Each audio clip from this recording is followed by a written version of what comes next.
ইয়াত কমেও আমাৰ 20 লিটাৰমান হ'ব, 20 লিটাৰমান হ'ব। আৰু এইটো এটা গোপনভাৱে এইটো প্ৰত্যেক দিনে লাইনৰ ঘৰে ঘৰে সিহঁতে ব্যৱসায় এটা চলাই আহিছে।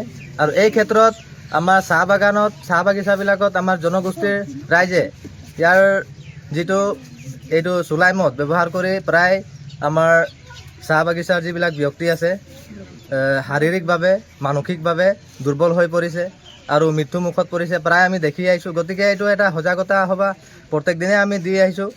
হ'লেও আজি এইটো প্ৰশাসনৰ তথা আমাৰ যিটো আবকাৰী বিভাগৰ গাফিলতিত এইবিলাক এনেধৰণৰ প্ৰচলন দিনক দিনে বাঢ়ি গৈ আহিছে। গতিকে এইটো সম্পূৰ্ণৰূপে বন্ধ কৰিবৰ কাৰণে আমি আৰ্টছাৰ তৰফৰ পৰা আহ্বান জনাইছোঁ।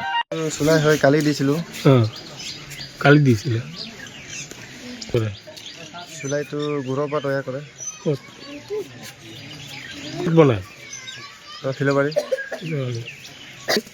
ইয়াত মই বহি আছিলোঁ ইয়াত। এতিয়া ক'লে তো ক'ৰ পৰা আহিছ, কেলে আহিছ, ইয়াত কি কৰিব আহিছ? মই ই ঘৰৰ পৰা আনে বাৰু, ঘৰৰ পৰা আনে চুলাইটো, নিজে আনে। মই পইচাটো ল'ব আহিছিলোঁ। কওকচোন। মোৰ নাম সমীৰণ পাচাৰ।